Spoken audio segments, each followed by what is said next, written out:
नमस्कार साथियों, मैं रिया पासवान रिया द पैट गर्ल। आज मैं बात करने वाली हूँ औरंगाबाद ज़िले की, जो कि एक 15 वर्षीय बच्ची के साथ बलात्कार कर उसे जान से मार दिया गया।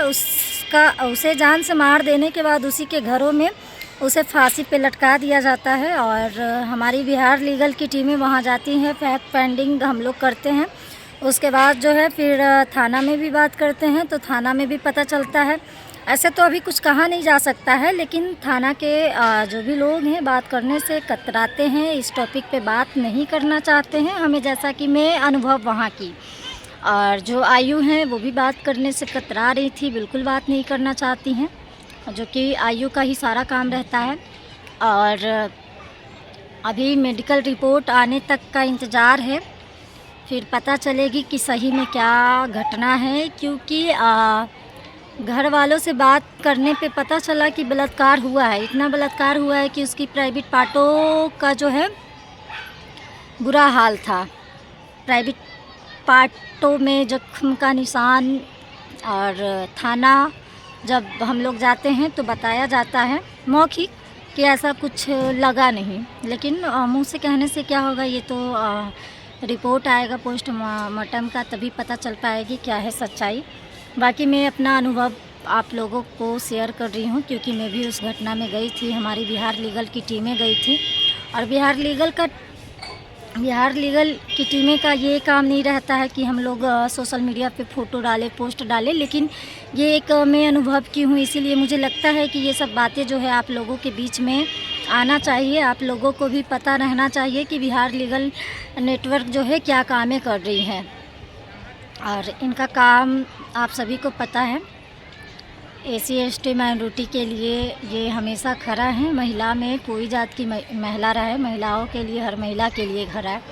लेकिन कहीं ना कहीं शोषित वंचित जो भी है, ज़्यादा एसी एसटी और माइनॉरिटी ही है। और वहाँ का भी स्थिति में देखी, उनकी भाभी से जब मैं बात की तो हमारी रूह काँप गई।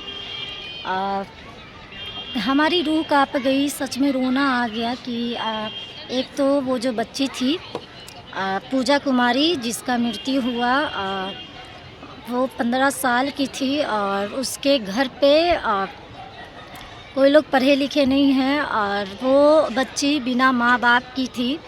जब वो छोटी थी तभी उसकी माँ बाप जो हैं डेट कर गए, तो उसकी भाभी जो हैं वो लोग पाली पोसी और इतना बड़ा की। और फिर अंत में देखिए क्या हुआ कि 2 बदमाश जो हैं उनका घर पे माचिस की तिल्ली लाने के लिए गए थे, और उसी से माचिस का तिल्ली मांगकर गांजा पीते हैं। गांजा पीने के बाद वापस आते हैं उसे वापस करने माचिस का तिल्ली, और उसी समय जो है उसे घर में ले जाकर उसके साथ बलात्कार करते हैं। और बलात्कार करने के बाद मार कर टांग देते हैं, ऐसा उनकी घर वालों का कहना है।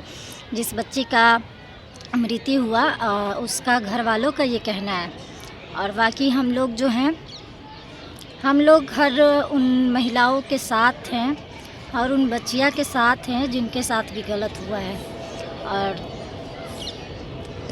पूरा जिम्मेदार हम लोग किसे का है हमें खुद नहीं पता है। कि सरकार भी कहते हैं, हमारे नीतीश कुमार जी कहते हैं बेटी बचाओ बेटी पढ़ाओ। पढ़ाई तो बात की बात है, अभी भी अशिक्षा हर जगह पे है। अभी नीतीश कुमार जी को और काम करने की ज़रूरत है। हालांकि वो कामें किए हैं, कहने की बात नहीं है, लेकिन और काम करने की ज़रूरत है।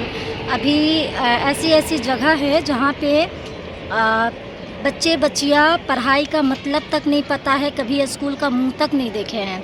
और वो मुझे औरंगाबाद जब मैं गई तब मुझे पता चला वहाँ का इलाका कि बच्चे बच्चियाँ जो हैं वो स्कूल नहीं जाते हैं। तो ये कमियाँ ज़्यादातर एसी एसटी समाज के लोगों के पास ही हैं कि वो लोग पढ़ाई के नाम पे बच्चों को पढ़ाते नहीं हैं। कहते हैं कि भाई खाने को नहीं है, भाई अब तो सरकार फ्री में ही पढ़ा रहे हैं, तब भी तो पढ़ना चाहिए। क्योंकि मैं जहाँ तक अभी तक जितना भी फैक्ट फाइंडिंग की हूँ, मुझे सबसे ज़रूरी चीज़ यही लगा है कि पढ़ाई लिखाई लोगों को बहुत ज़रूरी है। पढ़ाई के बिना सब कुछ अधूरा है। कितना भी ज्ञान रहे, अगर पढ़े लिखे नहीं हैं तो कुछ नहीं हो सकता है, उसका कोई कहीं नहीं सुनता है। तो इसीलिए हर लोग को पढ़ना चाहिए। और बाकी घटनाएं जो जहाँ भी हो रहा है वो तो आम बात है, वो कहने की बात है, वो आम बात हो गई है। मुझे खुद ही बहुत बुरा लगता है कि महिलाओं पे हम लोग काम करते हैं, लड़कियों पे काम करते हैं, उसके बाद भी घटना जो है रुकने का नाम नहीं ले रहा है। हर जगहों पे घटना जो है होते जा रही है।